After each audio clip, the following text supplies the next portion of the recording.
శుక్లాంబరధరం విష్ణుం శశివర్ణం చతుర్భుజం ప్రసన్నవదనం ధ్యాయేత్ సర్వవిఘ్నోపశాంతయేత్. గురుర్బ్రహ్మా గురుర్విష్ణుః గురుర్దేవో మహేశ్వరః గురుః సాక్షాత్ పరబ్రహ్మ తస్మై శ్రీగురవే నమః. వ్యాసాయ విష్ణురూపాయ వ్యాసరూపాయ విష్ణవే నమో వై బ్రహ్మనిధయే వాసిష్ఠాయ నమో నమః. కూజంతం రామ రామీతి మధురం మధురాక్షరం ఆరుహ్య కవితాశాఖాం వందే వాల్మీకికోకిలం. శృతిస్మృతిపురాణానాం ఆలయం కరుణాలయం నమామి భగవత్పాదశంకరం లోకశంకరం. వాగర్ధావివ సంపృక్తౌ వాగర్ధప్రతిపత్తయే జగతః పితరౌ వందే పార్వతీ పరమేశ్వరౌ. సూక్తిం సమగ్రయతున స్వయమేవ లక్ష్మీః శ్రీరంగరాజమహిషీమధురైః కటాక్షైః. వైదగ్ధ్యవర్ణగుణగుంభనగౌరవైర్యాం కండూలకర్ణకుహరాः కవయోధయంతి. హైమోర్ధ్వపుండ్రమజహన్మకుటం సునాసం మందస్మితం మకరకుండలచారుగండం. బింబాధరం బహుళదీర్ఘకృపాకటాక్షం శ్రీవేంకటేశముఖమాత్మనిసన్నిధత్తాం. విమలపటీ కమలకుటీ పుస్తకరుద్రాక్షస్యస్తహస్తపుటీ కామాక్షీ పక్ష్మలాక్షీ కలిత విపంచీ విభాసి వైరించీ. మనోజవం మరుతతుల్యవేగం జితేంద్రియం బుద్ధిమతాం వరిష్టం వాతాత్మయం వనరయూధముఖ్యం శ్రీరామదూతం శిరసా నమామి. ఆపదామపహర్తారం దాతారం సర్వసంపదాం లోకాభిరామం శ్రీరామం భూయో భూయో నమామ్యహం. నారాయణం నమస్కృత్య నరం చైవ నరోత్తమం దేవీం సరస్వతీం వ్యాసం తతో జయముదీరయేత్. హరి ఓం. పరమేశ్వర స్వరూపైన సభకి నమస్కారం.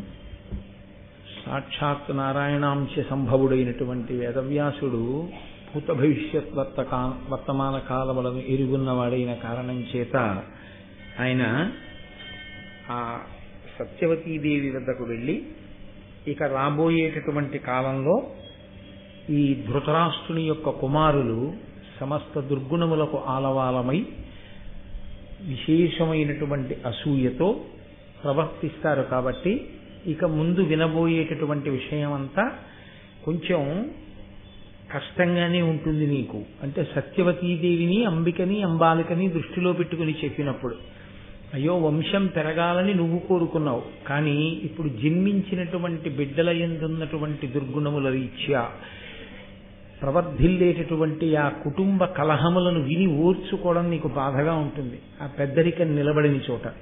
అందుకని ఈశ్వరుడు యందు మనసు లగ్నం చేసి చక్కగా తపస్సు ప్రారంభం చెయ్యమని చెప్తే ఆవిడ కోరండ్రైనటువంటి అంబాలిక అని తీసుకుని అరణ్యానికి వెళ్ళి పరమేశ్వరుని యందు మనసుని లేపి తపస్సు చేసి స్వర్గలోకాన్ని పొందింది. మనకి సనాతన ధర్మంలో ఇది ఒక గొప్ప విషయం.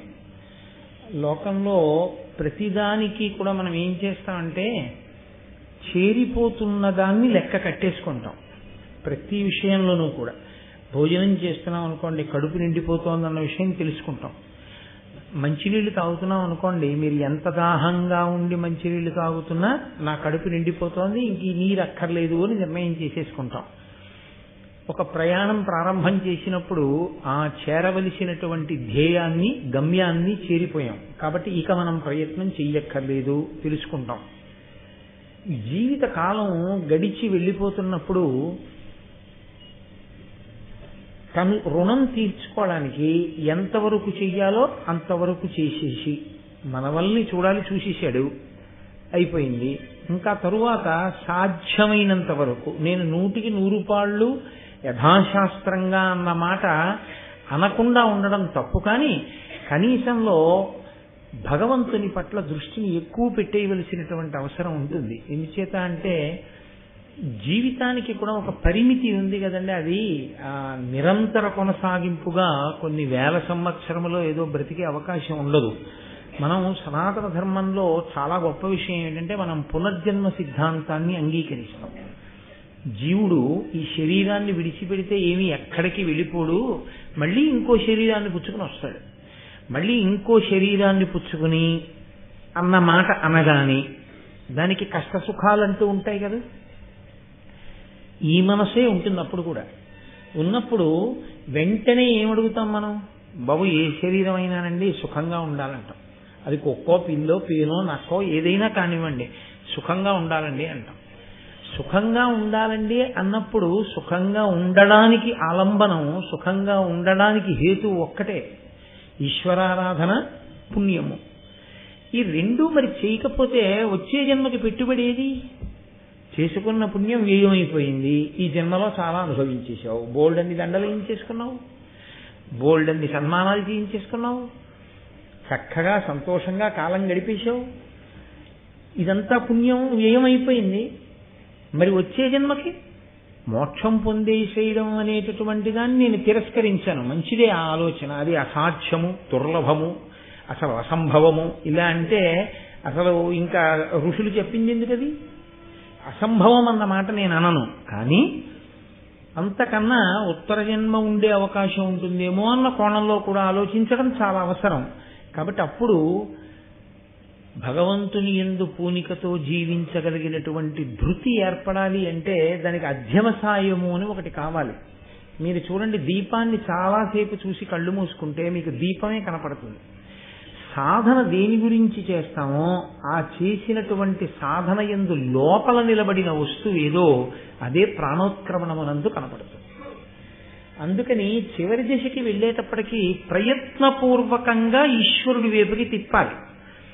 అలా తిప్పకపోతే చాలా ఇబ్బంది వస్తుంది. ప్రయత్నపూర్వకంగా ఈశ్వరుని వైపుకి తిప్పుట అన్న మాటలో రెండుంటాయి. ఒకటి, మీరు ప్రయత్నం చేయడం ఒకటే కనపడుతూ ఉంటుంది కానీ ఫలితం అన్నది ఏమీ ఉండదు. ఎందుకని అంటే భౌతికంగా ఈ శరీరంతో ఆశ్రమంలో ఉంటాడు, ఈ శరీరంతో పిల్లలకి దూరంగా ఉంటాడు, కానీ మనసు మాత్రం వాళ్ళ యందే ఉంటుంది, మనసు మాత్రం భోగముల యందే ఉంటుంది. అప్పుడు ఉపయోగం ఏమైనా ఉంటుందా అంటే ఉండదు. అందుకే పూర్వం ఆసీతు హిమాచల పర్యంతము పరివ్యాప్తమైనటువంటి రాజ్యాన్ని పరిపాలన చేసినటువంటి రాజులు కూడా వీటిని విడిచిపెట్టి నారచీర కట్టుకుని వెళ్ళిపోయేవారు. వెళ్ళిపోయి వానప్రస్థాన్ని స్వీకరించి భార్యతో కలిసి పరమేశ్వర పదమునందు నిలబడేవారు. నిలబడి పరమేశ్వరుణ్ణి చేరిపోయేవారు. తప్ప నేను చెయ్యవలసిన కర్తవ్యం అయిపోయింది, నేను ఎంతవరకు పితృరుణం తీరిపోయిందో కొడుకుని కన్నాను, ఆ కొడుకుని కన్నాడు, చూసేశాను మనవడి వరకు చాలు. ఇప్పుడు నేను ఇన్నాళ్లు వేసుకున్న చెప్పులు వేసుకోవడానికి తగిన స్థితిని కొడుకు పొందేశాడు. నేను ఇన్నాళ్లు ఏ చెప్పులు వేసుకు తిరిగానో అవి ఇప్పుడు నా కొడుకు వేసుకోగలడు. అంటే దాని ఉద్దేశం నిజంగా చెప్పులని కాదు. నా ఉద్దేశం, నేను తండ్రి స్థానంలో నిలబడి నా బిడ్డల్ని అభ్యున్నతి పథంలోకి తీసుకురావడానికి ఏ ఏ ప్రయత్నములు చేశానో అవి నా కొడుకు నా మనవడి పట్ల చెయ్యగలడు. ఆ స్థితి వాడికి కలిగింది, ఆ పరిణితి ఉంది నా కొడుక్కి అని అనుకున్న ఉత్తర క్షణంలో సంసారముతోటి సంగమును బాగా తగ్గించేసుకుని వాళ్ళది ఇంకా వాళ్ళకి విడిచిపెట్టేయి. ఎక్కడికో వెళ్ళిపోక్కర్లేదు. ఇవాళ ఉన్న రోజుల్లో మీరున్న చోట మీరు ఉండి కొడుకు కోడలతోనే ఉండొచ్చు. ఇవాళ నేను ఇందులో ఉన్నట్లు వద్దు అన్న మాట నేను అనలేను, కానీ అది సాహసం. భాగవతం చెప్తూ అలా అనకూడదు, కానీ కనీసం ఇంట్లోనైనా వానప్రస్తుగా బతికేటటువంటి ప్రయత్నం కొంత చేస్తే తాను శాంతిగా ఉంటాడు, కింద వాళ్ళకి శాంతిగా ఉంటుంది. అన్నిటికన్నా పెద్ద ఇబ్బంది ఏమిటో తెలుసా అండి? మీ పెద్దరికము అంగీకరింపబడకపోతే, మీ పెద్దరికము ప్రశ్నిస్తే ఆనాడు చచ్చిపోయినంత అల్లరవుతుంది. ఇంత చేశాను, ఇంత గౌరవం ఉంది, నేను అన్నమాట వాడు లెక్క పెట్టట్లేదు, వాడు లక్ష్య పెట్టట్లేదని ఉత్తిని జుట్టు పీక్కోవడమే తప్ప కలిసి వచ్చేది ఏముంది? ఈశ్వరుడు యందు మనసు పెడితే ఇబ్బంది లేకుండా ఉంటుంది. భారతాన్ని జరిగిపోయిన కథ అని వినకండి. భారతాన్ని ఎప్పుడూ జరిగే కథ అని మనకి ఏది అన్వయం అవుతుందో మనకి తెలుసుకోవాలి. పిల్లలు దెబ్బలాడుకుంటారమ్మా, ఇంకా వీళ్ళు సరిగ్గా ఉండరు ఇంకిక్కడి నుంచి, కాబట్టి నువ్వు ఈశ్వరుడు యందు మనసు పెట్టేసుకో అన్నాడు వ్యాసుడు. అయ్యి బాబు అలా దెబ్బలాడుకుంటే అలాగండి, అలాంటప్పుడే నేను ఉండాలి కదండి, ఉండి పెద్దరికం ఏదైనా సరిపుచ్చాలి కానీ నేను వెళ్ళి ఎక్కడో అడవిలో కూర్చుంటే పిల్లలు మరీ పాడైపోతారు కదండి అని అనలేదు కుంతి. అలా అనలేదు సత్యవతీదేవి, అంబిక, అంబాలిక. ఆ పెద్దరికానికి అక్కడ సరిపోయే కుంతీదేవి ఉంటే చాలు అన్నాడు. చాలు, ఇప్పుడు నువ్వు కూర్చున్న అమ్మ స్థానంలో చెప్పులు ఆవిడ వేసుకుంది కాబట్టి నువ్వు బయలుదేరన్నాడు. వింది వ్యాసుడి మాట. విని వాళ్ళు అరణ్యానికి వెళ్ళారు, తపస్సు చేశారు, చక్కగా స్వర్గలోకాన్ని పొందారు. ధృతరాష్ట్ర మహారాజు తన తమ్ముని కుమారులైనటువంటి పాండవుల్ని కూడా అత్యంత ప్రేమాదరములతో చూస్తున్నాడు. కానీ మనసు యందు ఉండేటటువంటి భేదభావము ఎక్కడ అంకురించాలో అక్కడ అంకురిస్తున్నప్పుడు దాని యందు ఒక లక్షణం ఉంటుంది. ఒకటి ఉంటే భయము, లేకపోతే అత్యుత్సాహము, అంటే విపరీతమైన విశ్వాసము. ఈ రెండు ద్వేషము వలన కలుగుతాయి. నాకు అయ్యి బాబోయ్ అని ఎవరి మీద భయం ఉందనుకోండి, వారంటే ద్వేషం ఉందనుకోండి, ఒకటి వెంటనే నా దృష్టిలోకి వచ్చేది ఏమిటంటే నాకన్నా ఆయన యొక్క స్థితి ఏమి, బలవంతుడా, నాకన్నా బలవంతుడు భయం. నా ముందు వాడు పనికి మాలిన వాడు విపరీతమైన విశ్వాసం. పర్వాలేదు, నేను ఆయన్ని పక్కకి తీసేయగలను. లేదు, అతనే చాలా బలవంతుడు, నేను అతన్ని పక్కకి తీయడం కుదరదు, ఇప్పుడు నాకు భయం. ఈ రెండిటి వలన కూడా నా లక్ష్యమంతా ఏమైపోతుందంటే ఎదుటి వ్యక్తిని కష్టపెట్టడమునందే నా మనసు మగ్నమవుతుంది తప్ప నేను శాంతిగా ఉండలేను, ఎదుటి వారిని శాంతిగా ఉంచలేను. ఇది ఎంత దూరం అల్లుకుంటుంది ఈ విషపు తీగ అన్నది మీరు చెప్పడం కష్టం. ఇదే భారతంలో ఇక్కడ పడింది బీజం. ఎవరి దగ్గర పడిపోయిందంటే మొట్టమొదట పడింది ఎక్కడ అంటే గాంధారి దగ్గర పడింది. గాంధారి నాకు 101 సంతానమని పరమేశ్వర వరం, కానీ నాకు ముందు బిడ్డలు పుట్టకపోవడమే ఉపద్రవం వచ్చింది. కుంతీదేవికి ముందు కొడుకు పుట్టేశాడు, అదే ఉపద్రవం వచ్చిందని కడుపు బాదుకోవడం దగ్గర ప్రారంభమైన అసూయ దుర్యోధనుని యందు వర్ధిల్లింది ఇంకా బాగా. ఇప్పుడు ఆయన బాధల్లా ఏమిటంటే వీళ్ళని మట్టు పెట్టేస్తే, తండ్రి లేని వాళ్ళు కాబట్టి నేను మట్టు పెట్టగలను, మట్టు పెట్టేస్తే రాజ్యం నాకు వస్తుంది. మట్టు పెట్టడానికి ఏమిటి అభ్యంతరం? చిన్నపిల్లలైనా వాళ్ళ బలమే. ఎప్పుడూ దుర్యోధనుడు ఏది పరిశీలనం చేస్తుంటాడంటే ఎదుటివారి యొక్క బలాన్ని గురించి భయపడుతూ ఉంటాడు. ఎదుటివారి అనగా పాండవుల యొక్క బలానికి భయం. ఎందుకంటే వీళ్ళని నేను పక్కకి తప్పించలేను, సింహాసనం వీళ్ళకే వెళ్ళిపోతుంది. అది చిట్ట చివరికి ఎక్కడ తీరిపోయిందంటే ఈ ముచ్చటంతాను కురుక్షేత్రంలో తాను తనతో పాటు కొన్ని లక్షల మంది పీనుగులైపోయిన తర్వాత వదిలిపోయాడు. అప్పటి వరకు పెట్టుకున్న భేదభావాన్ని మాత్రం వదిలిపెట్టుకోలేకపోయాడు. దానితో సాధించేది లేదు. అదే ప్రేమభావన చేత ఎంతటి అభ్యున్నతిని పొందవచ్చు. కాబట్టి ఇప్పుడు మొట్టమొదట పాండవుల 5గురిలో దుర్యోధనుడికి భయం అన్నది ఎవరి వలన ప్రారంభమైందో తెలుసా అండి? భీముని చేత ప్రారంభమైంది.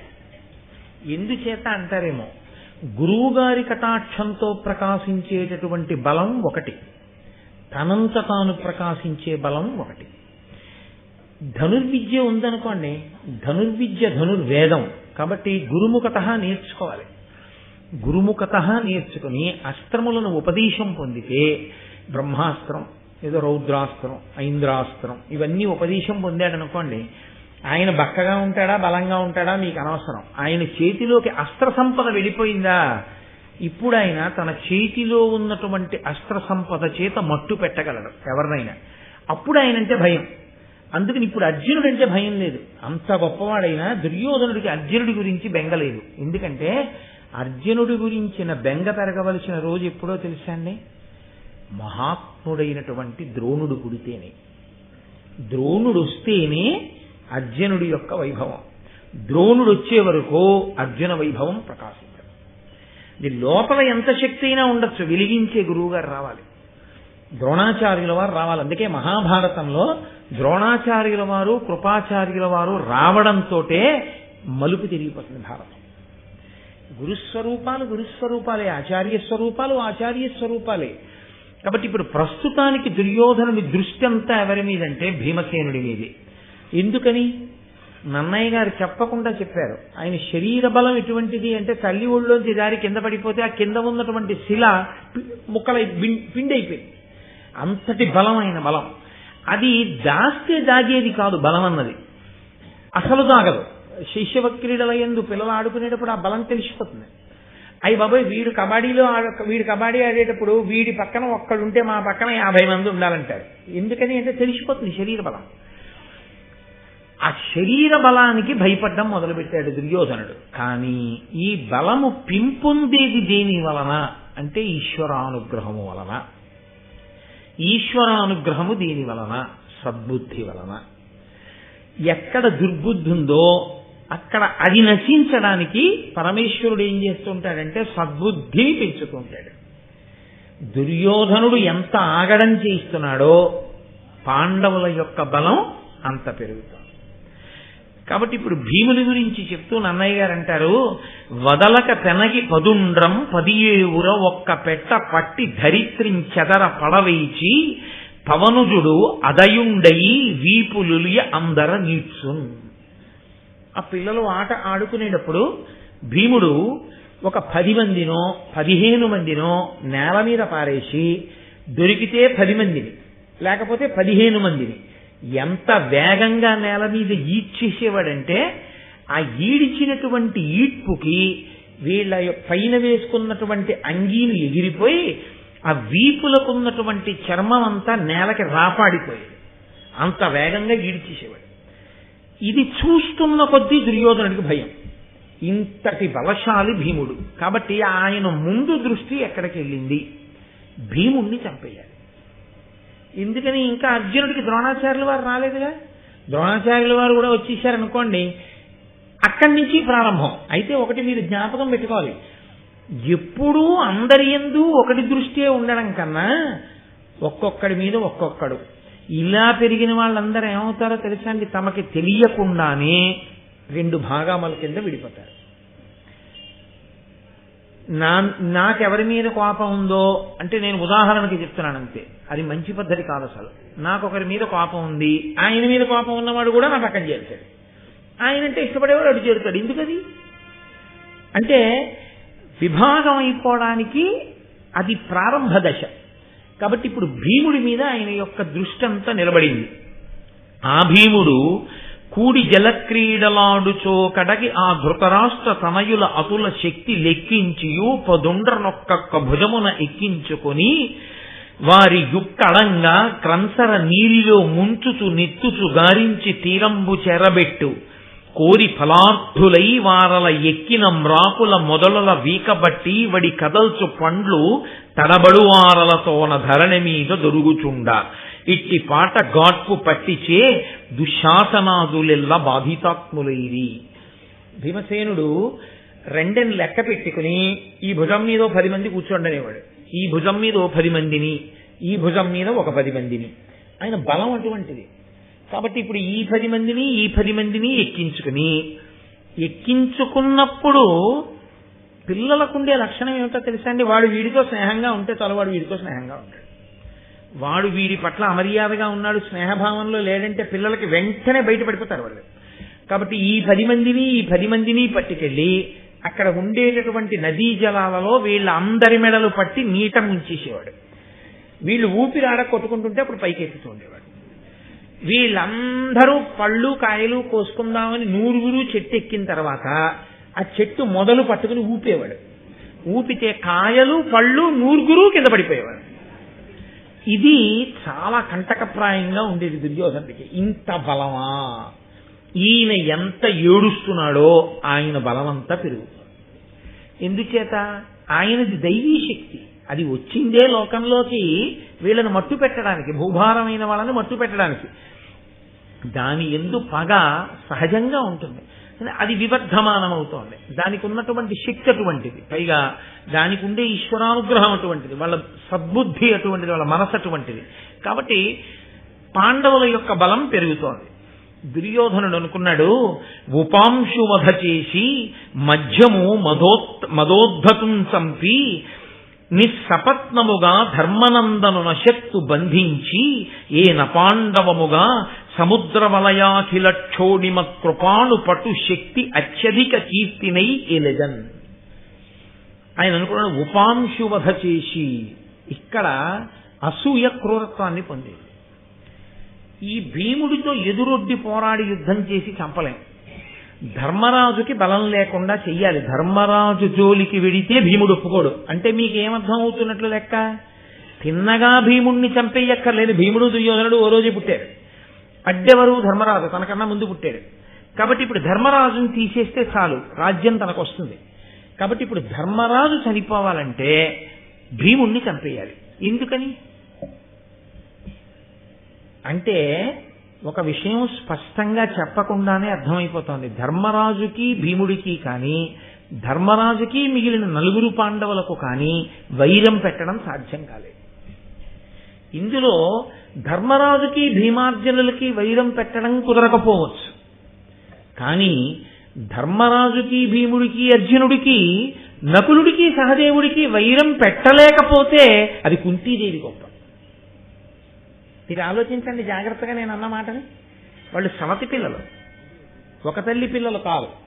ఒక తల్లి పిల్లలైతే ఒక తల్లి పిల్లలు కాబట్టి ధర్మరాజుకి భీమార్జునులకి గొడవ లేకపోవచ్చు, పెట్టలేకపోవచ్చు. కానీ కుంతీదేవి ప్రేమతో చూడడంలో ఏ పాటి తేడా కనపడినా నకుల సహదేవుల్ని తమ వైపుకి లాక్కోవడం తేలిక. అంటే కుంతీదేవి అంత ప్రేమగా పెంచింది, ధర్మరాజు అంత సొంత తమ్ముళ్లలాగే చూశాడు. వాళ్ళైదుగురు ఒక చేతి వేళ్లలాగే కలిసిపోయారు. కాబట్టి ఇప్పుడు ధర్మరాజుని తప్పించడం కుదరదు, ధర్మరాజుని బంధించడం కుదరదు. ఇది ఎప్పుడు సాధ్యం? భీముణ్ణి చంపితేనే. ఎప్పుడు భీముణ్ణి చంపేద్దాం అనుకుంటున్నాడు? చిన్ని భీముణ్ణి. ఎవరు? చిన్ని దుర్యోధనుడు. అంటే చిన్నవాడిగా ఉన్నప్పుడే ఎన్ని కుయుక్తులున్నాయో చూడండి. తన బిడ్డలు కాని బిడ్డలతో తన బిడ్డలు అంత సఖ్యంగా ఉండేటట్టు ఒక తల్లి చేయగలిగింది.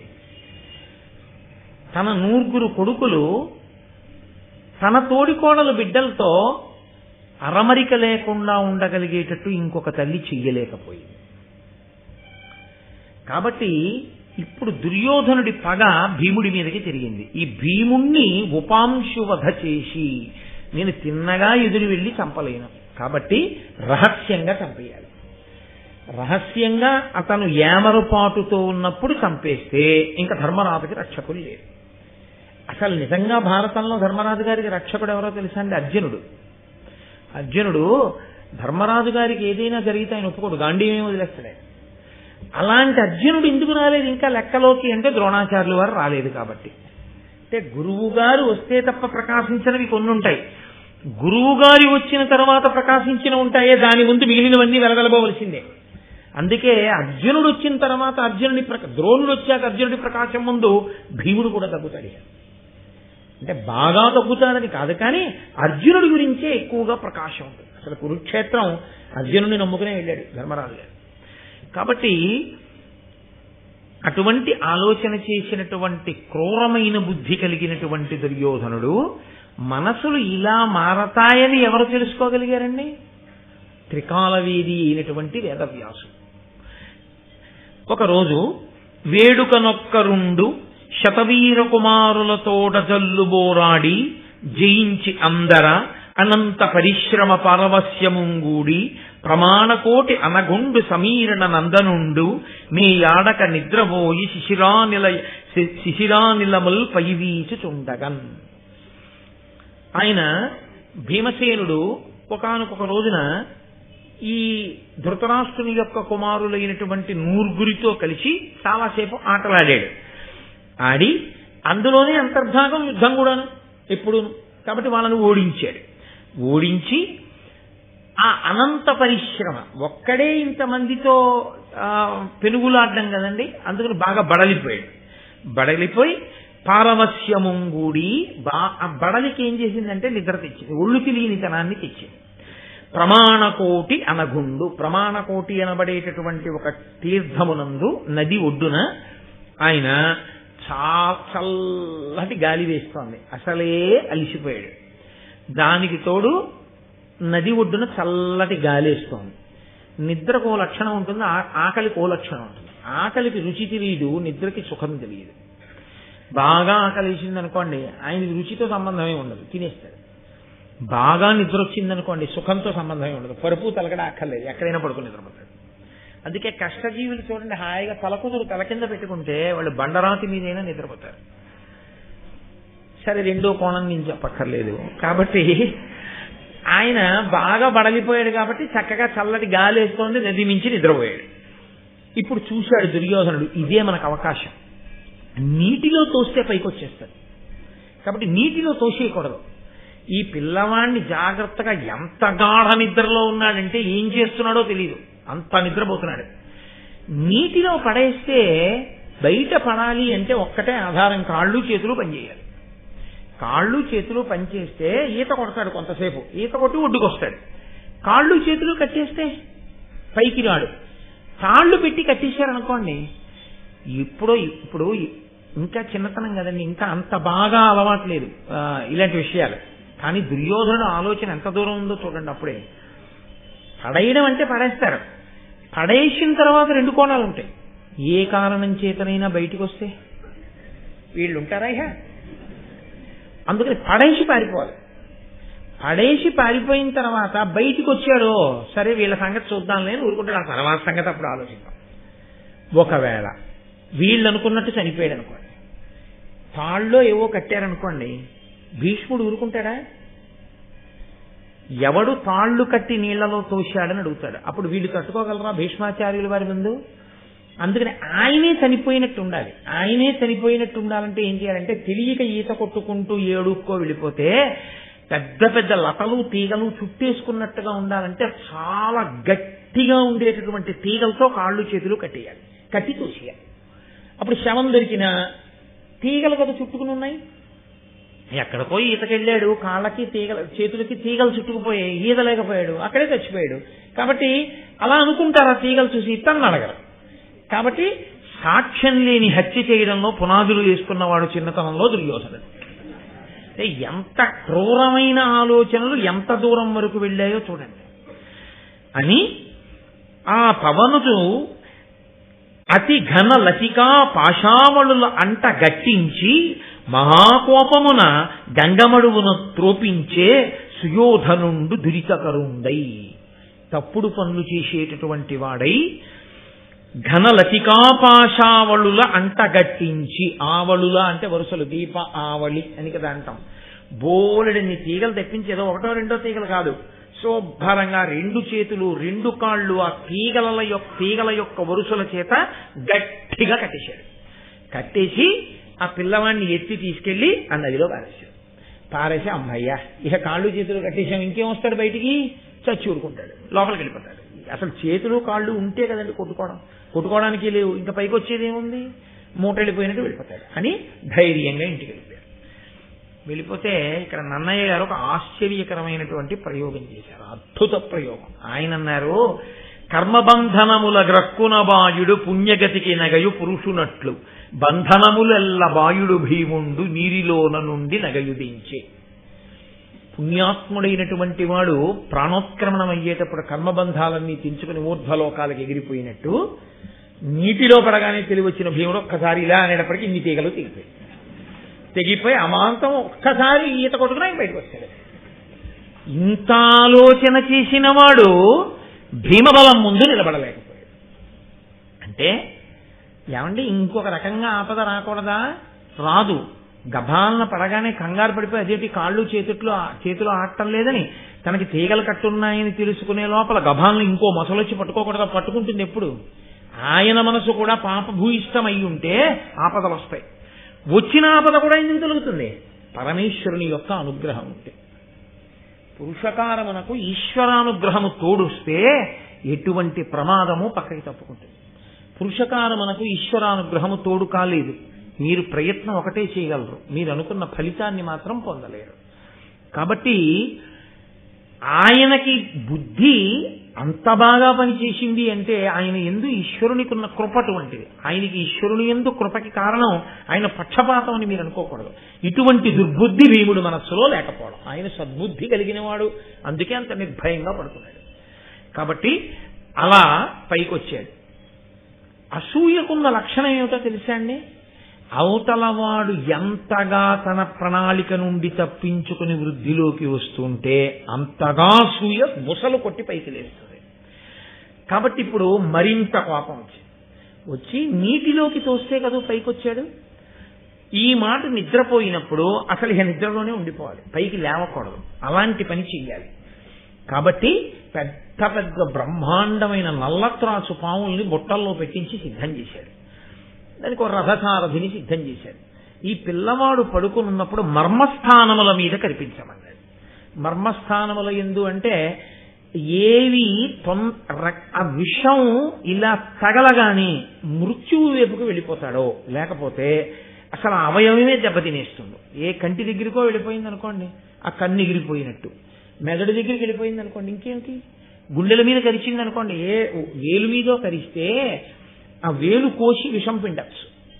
గుండెల మీద కరిస్తే దాన్ని మర్మస్థానం అంటారు. అప్పుడు మీరు కోసి పిండడం ఉండదు, తొందరగా విషం గుండెలకు ఎక్కేస్తుంది. విషం కాలి నుంచి గుండెలకి ఎక్కే లోపల ఆపే ప్రయత్నం చేస్తారు. గుండెల దగ్గరే కరిస్తే, ఒక్క గుండెల దగ్గర కాదు, ఇన్ని నల్లత్రాసుల్ని తీసుకొచ్చి తల చుట్టూ, గుండెల మీద, కంఠం మీద, ముఖ్యమైనటువంటి శరీరంలో ఉన్న మర్మస్థానములన్నింటి మీద కనిపించేస్తే ఇక లేచేది ఉంటుంది అతను. కాబట్టి గాఢ నిద్రలో ఉండగా ఆ నల్లత్రాసుల్ని తీసుకొచ్చాడు. జనపతి పనుపుగ సారథి ఘన విష కృష్ణోరగముల కరపించే శ్రమంబున నిద్రుతిండైన ప్రభంజన సుతు సర్వాంగ మర్మ సంధుల నెల్లన్. దుర్యోధనుడి మాట పనుపున ఒక సారథి ఇప్పుడు ఇక తన వల్ల కావట్లేదని ఇంకోళ్ళని కూడా అందులోకి ప్రవేశపెట్టాడు.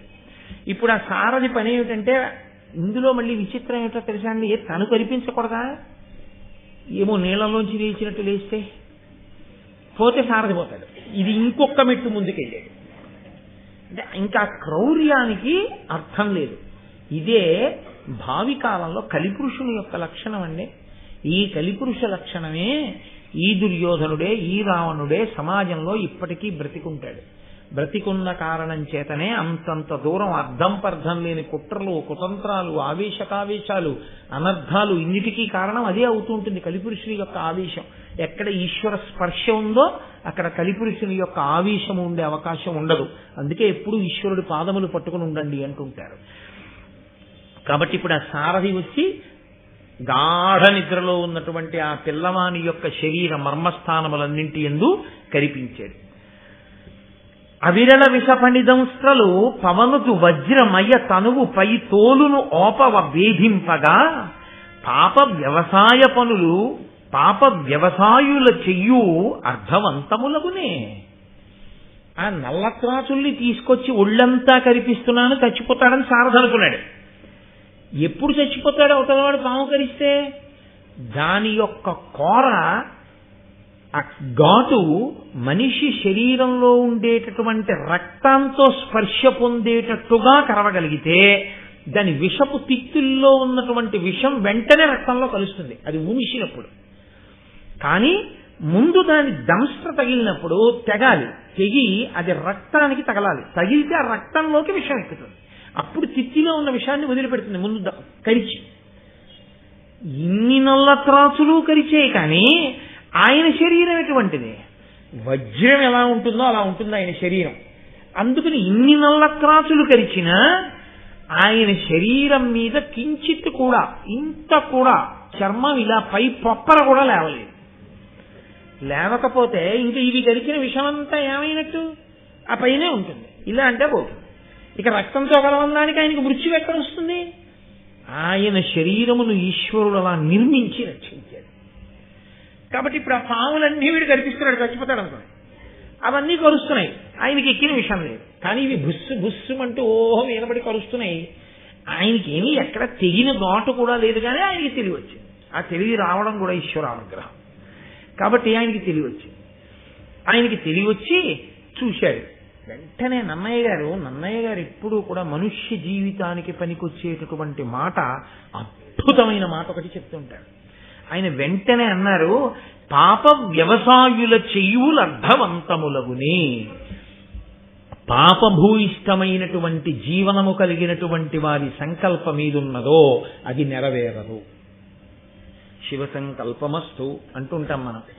ఎవరి సంకల్పము నెరవేరుతాయంటే, ఎవరి సంకల్పములు నిజంగా రూపుదాలుస్తాయంటే వారంత చిత్తశుద్ధి కలిగిన వారై, ఆంతరమునందు కూడా స్వార్థము లేని వారై, త్రికరణ శుద్ధిగా భగవంతుణ్ణి పట్టుకున్నవారై, అంతటి భాగవతోత్తములైతే వారు చేసిన సంకల్పం ఏదో ఆ సంకల్పము నెరవేరుతుంది. అందుకే మనం చేయకూడదు సంకల్పం. అందుకే పూర్వం వీరికి వీరు తగునా పెళ్లికి పెద్దలను అడిగేవారు. పెద్దలు చూసి మంచిదయా, మీ అబ్బాయికి ఆ ఇంట్లో అమ్మాయికి బాగుంటుంది, ఆ అమ్మాయిని కోడలుగా తెచ్చుకో. ఇప్పుడు ఎవరిది సంకల్పం? పెద్దల ఆశిస్తుంది దానికి.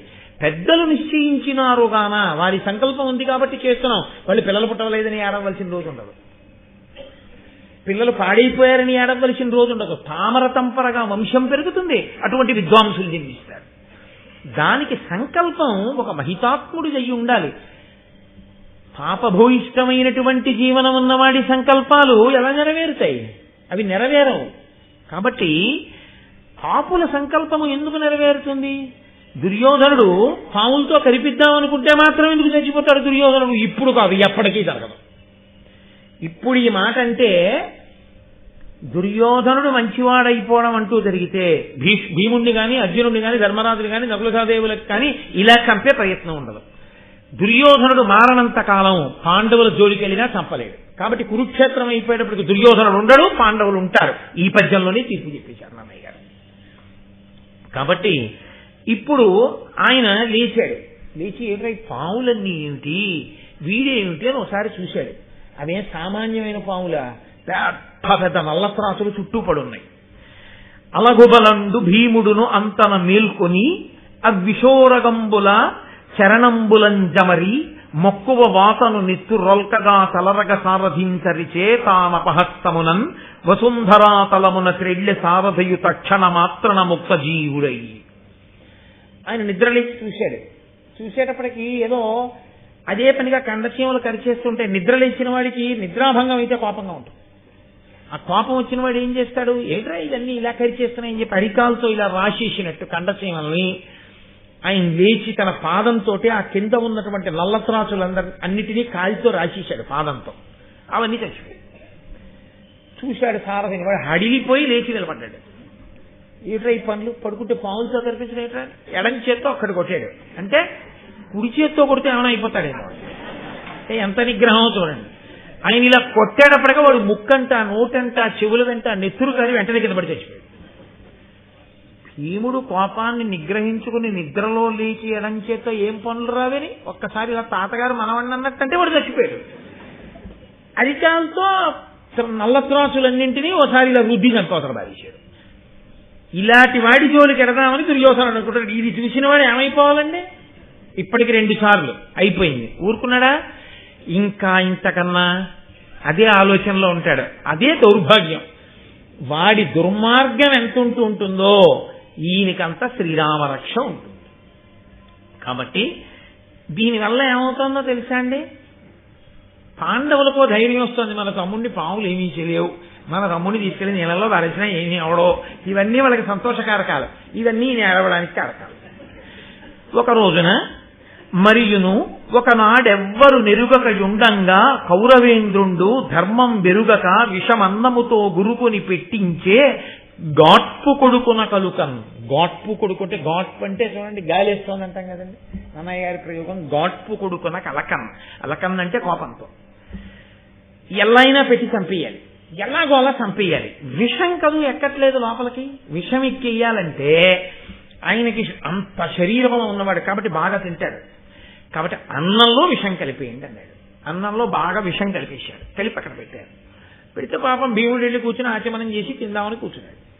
కూర్చునేటప్పటికీ సముడై యూచ్చుడై అన్నము దుష్టంబగుట చెప్పినను కుడిచె విషాన్నము ఆకటి పిలుచను అది అమృతాన్నంబయ్య జీర్ణమై మారుతికి. మీకు అర్థమైపోయింది, ఇంక చెప్పక్కర్లేదు కదా. సముడై యూచ్చుడై అన్నము దుష్టంబగుట చెప్పినను. మీతో నేను మనవి చేశానే ఒక 2 రోజుల క్రితం ఎప్పుడో, ధృతరాష్ట్ర మహారాజు గారికి వైశ్యకన్య ఎందు జన్మించినటువంటి వాడు యూచ్చుడు. ఆయన సముడై, ఆయనకి ఇలాంటి అధర్మ పనులు నచ్చవు. కౌరవులకి ఆయన ధృతరాష్ట్రుని యొక్క కొడుకులకి తమ్ముడే అయినా ఆయన ఇష్టపడ్డావు. అందుకని ఆయన గబగబా వెళ్ళి చెప్పేశాడు భీముడికి, భీమా భీమా తినకు, అందులో దుర్యోధనుడు విషం కల్పించాడు, చచ్చిపోతావు తింటే. ఆయన అన్నాడు, విషం మాట దేవుడు ఆకలేసేస్తాడు. అని కుళ్ళిపోయిందిరా పండు తినకురా అంటే కొంతమంది చూడండి ఏం కుళ్ళో ఉండండి బాబు ముందని చెప్పి ఇటో ముక్క తింటూ వీడి నోట్లో పడుచుకుంటాడు. అలా అదేమిటా అలా తినేసామంటే కుళ్ళున్నది గిల్లేశాను కదండి అంటాడు. అదో ఆయన అలా తినగలడు, దానికో నమస్కారం. పోలేని పాపం ఆయన తిన్నాడు, మనం ఎందుకు దాన్ని దోషం పడ్డా, ఇంకో దుర్యోధన జన్మ ఎందుకు వచ్చిన గొడవ, ఆయనకి జీర్ణమొగ్గుగాక అనుకోవడమే. కాబట్టి ఇప్పుడు తినకు అన్న భీముడు అన్నాడు, నాకు ఆకలిస్తోంది, విషమో ఇంకోటో, విషం అయితే మాత్రం కడుపు నిండిపోతుంది, జీర్ణం అయిపోతుంది, నా గొడవ నాది, నీకెందుకు నీ తినేస్తానన్నది అని శుభ్రంగా తినేశాడు. తినేసి పడుకున్నాడు. అది అమృతం అయింది. అమృతం అంటే ఏమిటో తెలుసండి, శక్తిగా మారిపోయింది. ఎందుకని ఈశ్వరానుగ్రహం ఉన్నవాడు ఆయన జఠరాగ్ని ఎటువంటిది అంటే విషాన్ని జీర్ణం చేసేసుకుంటుంది తప్ప అది జీర్ణం అవ్వకపోవడం అన్నది ఆయనకేం లేదు. ఇప్పుడు దుర్యోధనుడికి ఇంకెంత బెంగగా ఉంటుంది.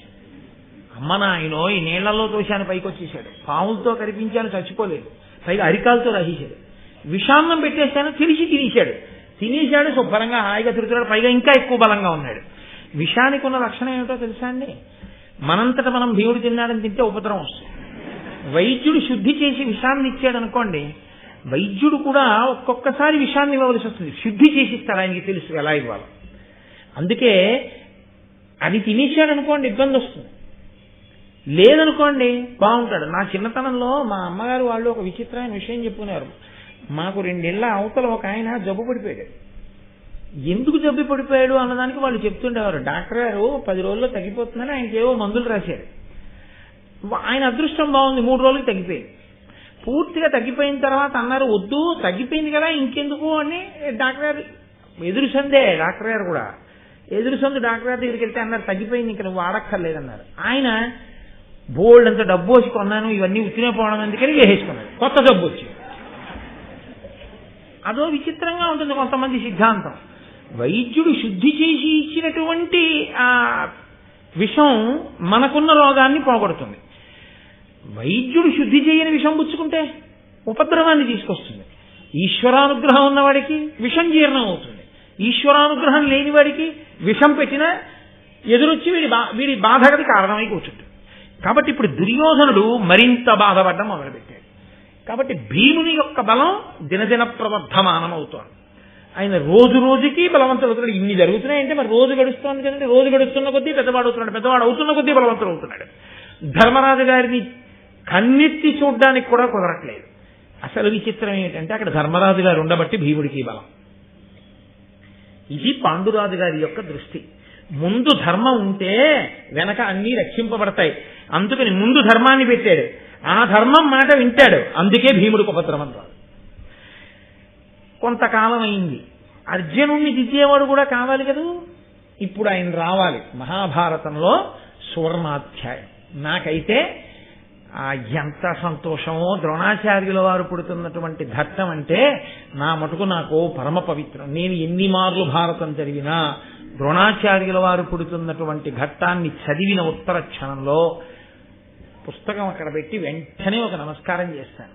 ద్రోణుడే మహానుభావుడు, ఆచార్య స్వరూపుడు. ద్రోణుడు లాంటి వ్యక్తి అపురూపం. దేవగురువు బృహస్పతి భూమండలం మీదకి దిగొచ్చాడు. అందుకే నేను మీకు ఒక రోజున మనవి చేశాను శంకరాచార్యుల వారి సౌందర్యలహరి శ్లోకంతో. మీరు ఒకటి బాగా గుర్తుపెట్టుకోండి, ఇప్పుడు దేవతాంశలన్నీ కదిలి వస్తున్నాయి. ఇప్పుడు అర్జునుణ్ణి తీర్చిదిద్దేవాడు కావాలి. ఆచార్యుడై కూర్చుని ఎక్కడ లేని అస్త్ర సంపదని ఇవ్వాలి అర్జునుడికి కాదు. గురువు గారు ఒక్కరికి ఇవ్వడానికి రాదు. గురుస్వరూపం ఎప్పుడూ కూడా అందరికీ ఒక్కటే చెప్తుంది తప్ప ఒకరిని పిలిచి చాటుకొకటి మిగిలిన వాళ్ళకొకటి అలా చెప్పరు. గురువు అందరినీ కలిపి కూర్చోబెట్టే చెప్పేస్తారు, కానీ అందులో ఒక్కడే మహాప్రజ్ఞావంతుడవుతాడు. ఎందుకో తెలుసా అండి, వాడికి గురువు గారి మీద ఉన్న గురి, వాడు చేసే సాధన చేత వాడు రాటు తేలుతాడు. అర్జునుడు అటువంటి వాడు. కానీ భూమి మీద ఉన్నటువంటి సీతాఫలం గింజ, అది అద్భుతమైన విత్తనం, ఇంతంత పండు పండుతుంది. కానీ దానికి ఒక వాన చుక్క తగలాలి, తగిలితేనే అది చెట్టు. ఇప్పుడు రావాలి వాన చుక్క. అది సాక్షాత్ దేవగురువు బృహస్పతి పుట్టాలి. ఆయనే ద్రోణాచార్యుల వారిగా రావాలి. ఆయనే ద్రోణాచార్యుల వారిగా రావాలంటే అటువంటి మహానుభావుణ్ణి కొడుకుగా పొందగలిగినటువంటి గొప్ప బ్రాహ్మణుడికి ఒకడికి మనసు కదలాలి. ఆయన మనసైతే కదలచ్చు, కానీ ఆయన తేజస్సుని భరించగలిగిన క్షేత్రం ఉండద్దు. శివవీర్యం స్ఖలనమైంది, ఏది పట్టుకోగలిగింది లోకంలో? ఏ భూతము పట్టలేకపోయింది. ఆఖరికి నీరు పట్టలేకపోయింది, ఎవ్వరూ పట్టుకోలేకపోయారు. ఆ తేజస్సు యొక్క శక్తిని భరించగలిగిన సుక్షేత్రము కాకపోతే ఆ తేజస్సు పాడైపోతుంది. ఆ తేజస్సు పాడైపోతే అది ఫలవంతము కాదు.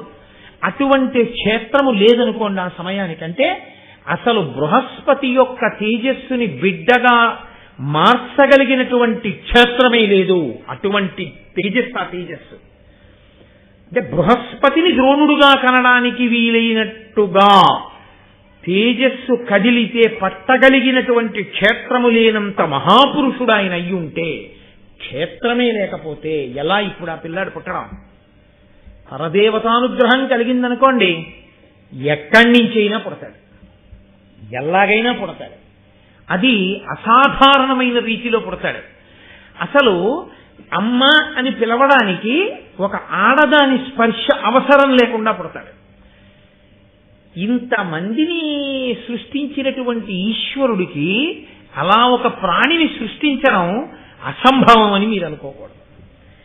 5 భూతములను, పంచమహాభూతములను సృజించి ఈ లోకాన్నంతటినీ ఇంత నిర్వహణ చేస్తూ ఇన్ని కోట్ల జీవరాశుల మనసులలో ఉన్న భావాల్ని, మనసుతో చేసిన పాపపుణ్యములను కూడా వ్రాయగలిగినటువంటి గొప్పవాడికి క్షేత్రము లేకుండా ఒక మహాపురుష తేజమును సంతానంగా మార్చడం కష్టమా? ఈశ్వర శక్తిని నువ్వు ప్రశ్నించగలిగినటువంటి ధీరుడవా? అంత తెలివైన వాడివా నువ్వు? కుదరదు. కాబట్టి ఈశ్వరానుగ్రహం కలిగింది. ఎటువంటి ఆశ్చర్యకరమైనటువంటి విషయములైనా సరే లోకంలో సంభవం అవుతాయంటే దానికి అదేంటంటే అది అలా జరుగుతుందా అని ప్రశ్నించేటటువంటి అవకాశమే ఉండదు. లోకంలో అనేకమైనటువంటి చిత్ర విచిత్రమైనటువంటి విషయాలు జరుగుతున్నప్పుడు మనందరం ఇదేమిటంటే, ఇది సృష్టికి విరుద్ధంగా ఉంది, ఇంత విచిత్రంగా ఉంది ఏమిటంటే అని మనం పేపర్లలో చదవట్లేదా? లేకపోతే విని ఆశ్చర్యపోవట్లేదా? నేను మీతో మనవి చేశాను, మహాభారతం చెప్తున్నప్పుడే ఒక తల్లికి ఒకనకొకప్పుడు ఒక పాము పిల్ల పుట్టింది అని. ఆ పాము పిల్ల పుట్టి రోట్లో కన్నంలో పాలు పోస్తే పాలు తాగి పెరిగేది. ఆ పాము చనిపోయే రోజున తల్లిగారు ఎక్కడికో పెడితే ఆవిడకి కల్లోకి వచ్చి చెప్పింది, అమ్మా నేను వేడి పాలల్లో పడిపోయానమ్మా, చనిపోతున్నాను, నా పేరు పెట్టుకోమ్మా వంశంలోని. ఆ వంశంలో ఉన్న వాళ్ళందరికీ ఆ పేర్లు పెట్టారు. సంభవం కాలా? ఇది నేను కాదు చెప్పింది, సాక్షాత్ కంచికామకోటి పీఠాధిపత్యం వహించిన నడిచే దేవుడైన పరమాచార్య పేర్లతో సహా ఉటంకించారు. ఒకసారి సంభవం అయింది. చచ్చిపోయిన పిల్లల్ని బతికించారు అనుగ్రహిస్తే మహాపురుషులు. శృంగగిరి పీఠాధిపతులు చంద్రశేఖర భారతీ స్వామి వారు లోపల అభిషేకం చేస్తున్నారు. పల్లెటూరు నుంచి ఒక తల్లి భర్త వద్దు వద్దు అన్న వినకుండా పిల్లాన్ని తీసుకుని వెళ్ళింది. వెళ్ళి విడిదిలో ఉంది, అభిషేకం ప్రారంభమవుతోంది గురునివాసులో. ఈ పిల్లాడు ఒక్కసారి గుడ్లు తేలేసేసి నల్లబడిపోయి కొయ్యైపోయాడు. వాళ్ళందరూ అయ్యో మేము అభిషేకం చూడడానికి వచ్చాం, మేము వెళ్ళిపోతాము, ఎవరికైనా చెప్తానులే, వచ్చి డాక్టర్ దగ్గరికి తీసుకెళ్తారని వెళ్ళిపోయారు. చీకటి పడిపోయింది, ఎవరూ లేదా, ఆ పిల్లాడు చచ్చిపోయాడు. చచ్చిపోతే తల్లి హడిలిపోయింది. అయ్యి బాబా ఇంటికి వెళ్తే భర్త తిడతాడు, పిల్లవాడు చచ్చిపోయాడు, శృంగేరి వచ్చాను, ఇదేమి ప్రారంభం, ఆ పిల్లాన్ని పెట్టుకుని ఏడుస్తోంది. ఏడుస్తుంటే ఎదురుగుండా చంద్రశేఖర భారతీ స్వామి వారి యొక్క చిత్రపటం కనబడింది. ఆవిడ వెంటనే ఎదురుగుండా పీఠాధిపతులే ఉన్నారు అని నమ్మింది. ఆవిడ వెంటనే ఆయన వంక చూసి ఏడిచింది, భర్త వద్దు అంటుంటే వచ్చాను, ఇంత ఉపద్రవం వచ్చింది, మహానుభావా నన్ను రక్షించండి, కొడుకుని బతికించండి అంది. ఆవిడ ఇటు వచ్చి చూసేటప్పటికి ఆ పిల్లాడి చిరునవ్వులు నవ్వుతూ ఉన్నాడు. ఆవిడ ఆ పిల్లాడిని ఎత్తుకుని పరిగెత్తుకుంటూ గురునివాసుకి వెళ్ళింది. వెళ్ళేటప్పటికీ చంద్రశేఖర భారతి అభిషేకాన్ని పూర్తి చేసేసి లోపలికి వెళ్ళిపోతున్నారు గురునివాసులోకి. వెళ్ళిపోతున్నారు, ఇంకా ఆయన తలుపులోకి వెళ్ళిపోతారు, ఈవిడ తలుపులోకి వచ్చింది గురునివాసులోకి. ఆయన ఒక అడుగు లోపలికి పెట్టిన వారు మళ్ళీ ఒక అడుగు వెనక్కేసి ఈవిడ వంక చూసి, ఏమి నీ బిడ్డ సంతోషంగా ఉన్నాడా, నీకు సంతోషమేనా, ఇంకెప్పుడు భర్త మాట కాదని ఏది చేయకు, శుభం భూయాస్తం లోపలికి వెళ్ళిపోయారు. ఎలా తెలిసింది? ఒక భారతదేశంలో భారతదేశానికి గొప్పతనం అంటూ ఉన్నది భోగముల వలన ఐశ్వర్యముల వలన కాదు, ఈ దేశంలో పుట్టిన మహాపురుషుల వలన, ఇక్కడ ఉన్న తీర్థముల వలన, ఇక్కడ వెలిసిన దేవతల వలన, ఇక్కడ ఉన్న పీఠముల వలన, ఈ భూమికున్న గొప్పతనం వల్ల వచ్చింది తప్ప ఐశ్వర్యానికి సంపత్తికి ఈ దేశానికి పేరు కాదు. అసలు సంపద తృణీకరించి పక్కన పెట్టడం, ఎంతైనా దానం చేయడమే ఈ దేశంలో తెలుసు తప్ప దాచుకుని అనుభవించడం, వావివరసలు లేకుండా కామోపభోగ జీవితం గడపడం ఈ జాతికి తెలియని విషయం. అటువంటి భరత జాతిలో పుట్టినందుకు, ఈశ్వరుడికి పుట్టించినందుకు ఆయనకి చేతులెత్తి నమస్కరించాలి. ఇంత గొప్ప దేశంలో, ఇటువంటి క్షేత్రంలో ఈశ్వరా నాకు జన్మనిచ్చేవాడు. కాబట్టి పరమేశ్వరుడు తలుచుకుంటే ఒక స్త్రీని నిమిత్తం చేస్తాడు, నిమిత్తం చేసి బిడ్డని పుట్టించగలడంతే. కాబట్టి గౌతమ మహాముని అనబడేటటువంటి ఒక మహామునికి శరద్వంతుడు అని ఒక కుమారుడు. ఆ పిల్లవాడు, ఆ గౌతమ మహామునికి శరద్వంతుడు పుట్టినప్పుడు ఆయనతో పాటుగా బాణసమూహం పుట్టింది. అంటే అసలు ఆయనకి ఎంత ఆ ధనుర్వేదం మీద ప్రీతో చూడండి. ఈ పుట్టిన పిల్లాడు బ్రాహ్మణుడై పుట్టాడు, వేదాలు చదువుకోలేదు, మానేసి ధనుర్వేదాన్ని చదువుకుని ధనుర్వేదాన్ని సంపాదించాడు. ధనుర్వేదం గురించి మీరు విన్నారో లేదో, ధనుర్వేదం చాలా గొప్పగా ఉంటుంది. ఆ ధనుర్వేదంలో ధనస్సు ఎలా పట్టుకోవాలో, వింటినారిని ఎలా కట్టాలో, ఈ భుజాన్ని ఎంత పైకెత్తాలో, బాణాలు ఎక్కడ కట్టుకోవాలో, ఎలా తీయాలో, వింటినారికి ఎలా పెట్టాలో, ఏ వేళ్లతో పట్టుకోవాలో, ధనస్సు నిలబడితే ఎలా ఉండాలో, లేకపోతే దాన్ని పట్టుకుని పైకెత్తితే ఎలా ఉండాలో, అర్ధచంద్రాకారంగా తిప్పి బాణాలు వేస్తే ఎలా వెయ్యాలో, అస్త్రప్రయోగం చేస్తే ఎలా వెయ్యాలో, ఏనుగు మీద కూర్చుంటే ఎన్ని గుర్రాలు అనుగమించాలో, ఎన్ని గుర్రాలతో ఏనుగు మీద ఉన్నవాడిని రక్షించాలో, కత్తి కట్టుకున్నప్పుడు వరని ఎలా కట్టుకోవాలో, ఎడం చేత్తో పట్టుకుని కుడి చేత్తో కత్తిని ఎలా లాగచ్చో దగ్గర నుంచి ధనుర్వేదంలో స్పృశించినటువంటి విషయాలు ఉంటాయి. అందుకే ధనుర్వేదం ఎక్కువగా క్షత్రియులకు ఉపదేశం చేస్తారు. ఆశ్చర్యం ఏమిటంటే బ్రాహ్మణుడు వేదమునందు అనురక్తి కలిగి ఉంటాడు, కానీ ధనుర్వేదాన్ని నేర్చుకున్నా అనుష్ఠించాడు, క్షత్రియుడికి నేర్పుతాడు. ఈ పిల్లవాడికి పుట్టుకతోనే ఈ శరద్వంతుడికి ధనుర్వేదమునందు అపారమైన ప్రీతి. ఆయన ధనుర్వేదాన్నంతటినీ పొందాడు. అంటే జీర్ణమైపోయింది ఆయనకి. దదీజి మహర్షి ఎముకల్లోకి బ్రహ్మజ్ఞానం జీర్ణమైపోయినట్టు. ఇప్పుడు ఆయన ఆ స్థితిని పొంది అంతకన్నా ఇంకా పై స్థితిని పొందుతాను అని చెప్పి తపస్సు చేస్తున్నాడు. ఇంద్రుడికి భయమేసి, అయ్య బాబోయ్ ఇంకా గొప్పవాడైతే. ఇంద్రుడు అదో చమత్కారం. ఇంద్రుడు పైకి అలా కనపడినట్టు ఉంటాడు, కానీ అవతల వాళ్ళ గౌరవాన్ని గొప్పతనాన్ని ఉద్దీపింప చేస్తుంటాడు. లొంగితే పాడవుతాడు, లొంగకపోతే ఇంకా గొప్పవాడవుతాడు. కాబట్టి ఇప్పుడు ఇంద్రుడు జలపద అనబడేటటువంటి ఒక స్త్రీని పంపించాడు. ఈయన లొంగుతాడేమో చూద్దామని. ఈ జలపద అనేటటువంటి స్త్రీ వచ్చినప్పుడు ఒక మహాత్ముడు జన్మించాలి అని నేను మీతో మనవి చేశాను కదండి. ఈయన అక్కడ ఉన్నటువంటి శరద్వంతుడు ఆమె వంక చూశాడు. ఆశ్చర్యకరంగా ఆయన మనస్సు కదిలి కామోద్రేకం కలిగింది ఆ జలపద అన్న స్త్రీని చూసినప్పుడు. అది పరదేవత యొక్క అనుగ్రహం. ఒక మహాపురుష జననం జరగడానికి ఇంతటి మహాతేజస్వి, ఇంతటి గొప్ప స్థితిని పొందిన వాడికి మనసు కదలడం ఏమిటి? అంటే ఒక మహాత్ముడు పుట్టాలి, కురుక్షేత్రంలో ఒక గొప్ప పాత్ర పోషించగలిగినటువంటి వాడు రావాలంటే పరదేవత వెనక ఇన్ని కదలికలు కదుపుతోంది. ఆయన చూడడం ఏమిటి? ఆయన మనసు కామమోహితమైంది. కామమోహితం అవడం ఏమిటి? ఆయన వీర్యము స్ఖలనమైంది. స్ఖలనం అవడం ఏమిటి? ఆయనకి చికాకు వచ్చింది. ఏమిటిది?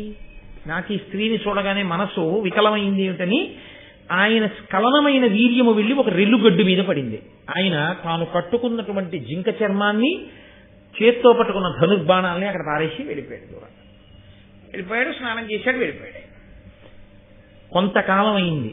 అది ఈశ్వరుడు రక్షించాలి ఇప్పుడు. ఎందుకని అందులోంచి మహాతేజోవంతుడు రావాలి. ఆ రెల్లు గడ్డి మీద పడినప్పుడు ఆ వీర్యము 2 భాగముల కింద పడింది. కొంతకాలం అయిన తర్వాత అది ఒక ఆడపిల్ల, ఒక మగపిల్లవాడిగా మారి ఆ పిల్లలిద్దరూ ఏడుస్తున్నారు. అటుగా శంతన మహారాజు గారు వేటకెడుతున్నాడు. వేటకెడుతున్నప్పుడు భటులు కొంతమంది వేట కుక్కల్ని వాటిని తీసుకుని ఎడుతూ ఉంటారు. ఒక భటుడు ఈ పిల్లాన్ని చూశాడు. చూసి శంతన మహారాజు గారి దగ్గరికి వెళ్ళి, మహానుభావ, ఇక్కడ పిల్లాడు ఉన్నారు, పక్కన ధనుర్బాణాలున్నాయి, పైగా జింక చర్మం ఉంది, కాబట్టి వీళ్ళు గొప్ప క్షాత్రము ఎదిగినటువంటి వారని నేను అనుకుంటున్నాను అన్నాడు. కృపతో, వాళ్ళెవరో తెలియకపోయినా అత్యంత కృపాళువై తీసుకొచ్చి శంతన మహారాజు గారు ఈ ఆడపిల్లని ఈ మగపిల్లవాణ్ణి పెంచి పెద్ద చేశాడు. శంతన మహారాజు గారి యొక్క కృపచేత పెరిగిన ఆడపిల్ల కనుక ఆ అమ్మాయికి కృపి అని పేరు. ఆయన కృపతో పెరిగినవాడు కాబట్టి కృపాచార్యుల వారు అని పేరు. కృపాచార్యుడు, కృపి వీళ్ళిద్దరూ శరద్వంతుని యొక్క బిడ్డలు. ఈ కృపాచార్యుల వారు ధనుర్వేదమనందు గొప్ప స్థితిని పొందాడు. ఈయన ఈ పాండవులకి మొట్టమొదట గురుత్వం వహించి విలువిద్య నేర్పడం మొదలుపెట్టాడు. అదిగో అందుకొచ్చింది, ఆ అంశాలందుకు వచ్చాయి. ఆచార్యుడు కావాలి, గురువు కావాలి పిల్లలకి. ఆయన నేర్పుతున్నాడు. చిత్రం ఏమిటో తెలుసా అండి, మహాభారతంలో చాలా పాత్రలు, 199 పాత్రలు కురుక్షేత్ర యుద్ధం తర్వాత పడిపోతాయి. పడిపోగా మిగిలిన పాత్రలు వెళ్ళిపోయాయి. స్వర్గారోహణ పర్వంలో పాండవులు కూడా వెళ్ళిపోయారు. కానీ ఒక్క కృపాచార్యుల వారి పాత్ర మాత్రం కౌరవుల వైపుండి యుద్ధం చేసింది. అశ్వత్థామ యొక్క ఉద్ధతి ఎందు అశ్వత్థామతో కలిసి ఉంది. కానీ అశ్వత్థామ నుంచి విడివడి ధర్మరాజుని చేరాడు. ధర్మరాజు గారిని చేరి ఎంత ధర్మరాజు గారు నమ్మాడంటే తాను స్వర్గారోహణ పర్వంలో వెళ్ళిపోతూ చిన్న పిల్లవాడైనటువంటి పరీక్షిత్ మహారాజు గారికి గురువుగా కృపాచార్యుల వారిని విడిచిపెట్టాడు. పరీక్షిత్తుకి కూడా విద్య నేర్పినవాడు కృపాచార్యుల వారి. అక్కడ పాండవుల దగ్గర మొదలుపెట్టినటువంటి ఆచార్యకత్వం పరీక్షిత్తు వరకు ఆచార్యకత్వం నిర్వహించినటువంటి మహానుభావుడు కృపాచార్యుడు. అటువంటి వాడు జన్మించాడు. ఈ కృపి ఆడపిల్ల జన్మించింది. ఈ శంతన మహారాజు గారు తీసుకెళ్లి పెంచుతున్న సమయంలో ఈ శరద్వంతుడు వచ్చి అన్నాడు, ఈ పిల్లవాడు నా కుమారుడే మహానుభావ, కాబట్టి నాకొక్కసారి ఆ పిల్లవాడిని అప్పజెప్తే, నేను పుట్టినప్పుడు ధనుర్బాణాలు పుట్టాయి, నేను పుట్టినప్పుడు అపారమైన అనురక్తిని పెంచుకున్నాను ధనుర్వేదం మీద, ఎంతో నేర్చుకున్నాను, అదంతా నా కొడుక్కి నేర్చుకుంటానన్నాడు. తండ్రి చెప్పిన విద్య కన్నా గొప్ప విద్య లోకంలో ఇంకోటి ఉండదు. ఈ శరద్వంతుడు కృపాచార్యుడిని తీసుకెళ్లి వేదంబుల్ చదివించ భూసురులతో విఖ్యాతిగా ఆత్మ సంవేదించేసే చతుర్విధంబగు ధనుర్వేదంబు నానాస్త్ర విద్యా దాక్షిణ్యముతోడదానకరపెన్ తద్విత్తముల్ చూచి సంవాదుల్ గాదనవ నందనుండు కృపు శరద్వంతుండు దంతాత్ముడై. ఆయన శరద్వంతుడు ఈ పిల్లవాడిని తీసుకెళ్లి వేదాల్ని చెప్పకుండా ధనుర్వేదాన్నంతటినీ కూడా పిల్లవాడికి చెప్పి ధనుర్వేదంలో గొప్ప విద్యాపారంగతుణ్ణి చేశాడు. ఆ కృపాచార్యుల వారే ఈ పాండవులకి మొట్టమొదట విద్యాభ్యాసం ప్రారంభం చేశాడు. అసలు మహానుభావుడు రావాలి. ఎవరు? ద్రోణాచార్యుల వారు రావాలి. ముగ్గురు వస్తారు ఏకకాలంలో. ఒకరు కృపాచార్యుల వారు, ఒకరు ద్రోణాచార్యుల వారు, మూడవ వారు మహానుభావుడైనటువంటి ద్రుపదుడు. ముగ్గురు రావాలి. ఈ ముగ్గురు వచ్చిన తరువాతే మహాభారతం కథ చిక్కబడుతుంది బాగా. కాబట్టి భరద్వాజ మహాముని, ద్రోణుడు పుట్టడం అంటే మాటలు కాదు కదండి. ద్రోణాచార్యుడే. పాండవులు, కౌరవులు, అసలు ప్రపంచంలో ఎన్ని దేశాలున్నాయో అన్ని దేశాలలో ఉన్నటువంటి వాళ్ళందరూ ఆయన దగ్గరికి వచ్చి చదువుకున్నారు. ఆయనకున్నటువంటి శిష్య సంపదని లెక్క పెట్టడం సాధ్యం కాదు. అంతమందికి విద్య నేర్పాడు మహానుభావుడు, విలువిద్య. అటువంటి ద్రోణుడు పుట్టాలి. ఎవరు? సాక్షాత్తుగా బృహస్పతి అంశలో రావాలి. ఆ భరద్వాజ మహాముని గంగాద్వారం దగ్గర హరిద్వార్లో ఒకనకొకప్పుడు తపస్సు చేస్తూ గంగా స్నానం చేస్తున్నటువంటి ఘృతాచిని చూశాడు, అప్సరస. అంతే, పుట్టాలి కదా మహానుభావుడు. క్షేత్రం భరించలేనంత గొప్ప తేజస్సది. కాబట్టి ఇప్పుడు ఆ భరద్వాజ